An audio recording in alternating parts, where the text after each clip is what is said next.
মেয়ের জন্য একটা ড্রেস বানানোর পরে সেটা অনলাইনে ভাইরাল না হলেও অফলাইনে প্রচুর পরিমাণে ভাইরাল। কারণ যতজন ড্রেসটা দেখেছে ততজন কিন্তু প্রশংসা করেছে। আসসালামু আলাইকুম, আশা করি সবাই অনেক অনেক ভালো আছেন। আমিও আলহামদুলিল্লাহ অনেক ভালো আছি।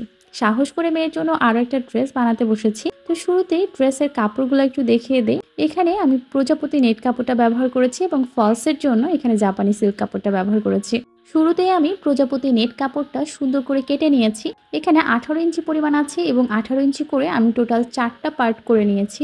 এখন দুটো পার্টের মাঝখানে জয়েন দিয়ে নিব। আর এই ড্রেসটা কিন্তু ওর ঈদের ড্রেসটার মতো অত বেশি লং করব না, একটু শর্ট করে বানাবো। তো এইখানে আমি কুচি দিয়ে নিচ্ছি। আমি হাতে কিন্তু সেলাই করে নিয়েছি, কারণ সেলাই মেশিনে সেলাই করতে গেলে অত বেশি কুচি হতো না। আর একটা সিস্টেম আছে যেটা দিয়ে অবশ্য কুচি বাড়ানো যায়, আমি ওই সিস্টেমটা পারি না। সেজন্যই সুই সুতা দিয়ে কিন্তু সেলাই করে নিয়েছি, যাতে আমার বেশি পরিমাণে কাপড় এখানে থাকে এবং কুচি অনেক পরিমাণে হয় এবং ড্রেসটা অনেক বেশি ফুলে থাকে। এরপরে জাপানি সিল্ক কাপড়টা খুব সুন্দর করে কুচি দিয়ে নিয়েছি। আর জাপানি সিল্ক কাপড়টা ফলস হিসেবে নিচে থাকবে আর প্রজাপতি নেটটা উপরে থাকবে। আর আমি হাতা হচ্ছে ফুল হাতা করব এবং হাতার কবজির দিকে এখানে বক্রম থাকবে। তো সাদা বক্রম একটু দেখতে খারাপ লাগবে লাল কাপড়ের মধ্যে, আর যেহেতু এটা নেট কাপড় সাদাটা বেশি বোঝা যাবে, সেই জন্যই যাতে না বোঝা যায় সেজন্য বক্রমটাকে আমি রং দিয়ে লাল কালার করে নিয়েছি। আর এবার হাতাগুলো রেডি করে নিচ্ছি। হাতায় কিন্তু শোল্ডারের দিকেও কুচি থাকবে এবং হাতার যে কবজির অংশটা সেখানেও কিন্তু কুচি থাকবে। তবে তুলনামূলকভাবে কিন্তু শোল্ডারের এই দিকে আমি কুচিটা একটু কম রেখেছি।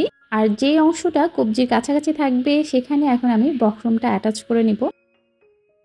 বক্রমটা লাল রং করার ফলে এই যে দেখুন, একদমই কিন্তু বোঝা যাচ্ছে না যে এখানে হচ্ছে সাদা কালারের বক্রম লাগানো হয়েছে। তবে কেউ যদি ডিরেক্ট সাদা বক্রমটা ব্যবহার করতে চান তাহলে ব্যবহার করতে পারেন, কিন্তু আমার কাছে মনে হয় যে সাদাটা ব্যবহার করলে একটু দেখতে খারাপ লাগছিল। তো হাতাটা সেলাই করার পরে এখন আমি বডি পার্টটা কেটে নিব। তো বডিতে কিন্তু আমার হচ্ছে জাপানি সিল্কের এখানে ফলস হিসাবে আমি সুতি কাপড়টা ব্যবহার করেছি।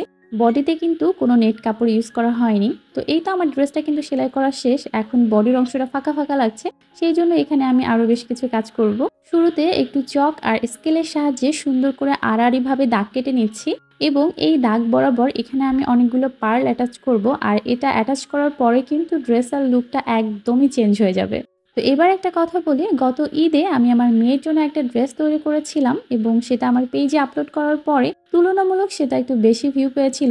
তবে অনলাইনের থেকে ওই ড্রেসটা অফলাইনে বেশি ফেমাস হয়েছে, কারণ আমার মেয়ে যত জায়গায় ওই ড্রেসটা পরে গিয়েছে বা যতজন সেই ড্রেসটা দেখেছে সবাই প্রশংসায় ভাসিয়ে দিয়েছে। সেই ড্রেসটা দেখার পরে মানে সবারই ফার্স্ট রিয়াকশন এরকম ছিল, কি এটা তুমি বানিয়েছো? এটা হাতে বানানো? মনেই হয় না, অনেক বেশি সুন্দর হয়েছে। আবার অনেকে তো আমাকে বিজনেসের আইডিয়াও দিয়েছে যে চাকরি করে কি করবা, ওর থেকে বরং তুমি এসব নিয়ে কিন্তু একটা বিজনেস স্টার্ট করতে পারো। তো যাই হোক, অনেকের অনেক কথা ছিল, সব মিলিয়ে তাদের কথাগুলো থেকে ইন্সপায়ার হয়ে কিন্তু মেয়ের জন্য আবারও ড্রেস তৈরি করলাম। আমার কাছে তো মাশাআল্লাহ অনেক ভালো লাগছে। আর এই ড্রেসটার ফাইনাল লুকটা আমার মনে হয় যে ক্যামেরায় আমি খুব বেশি ফুটিয়ে তুলতে পারিনি, কারণ সেদিন আসলে আকাশটাও মেঘলা ছিল আর সন্ধ্যার আগ মুহূর্তে আমার মেয়ের এই ভিডিওগুলো করা। যদিও পড়ন্ত বিকেল ছিল কিন্তু তখনও রোদ ছিল, সেই জন্য ওকে রেডি করলাম। পরে হুট করে কেন জানি না আকাশটা একদমই মেঘলা হয়ে গেল আর রোদ একদমই চলে গেল। তো যাই হোক, এই ড্রেসটা কিন্তু আমার কাছে মাশাআল্লাহ অনেক ভালো লেগেছে।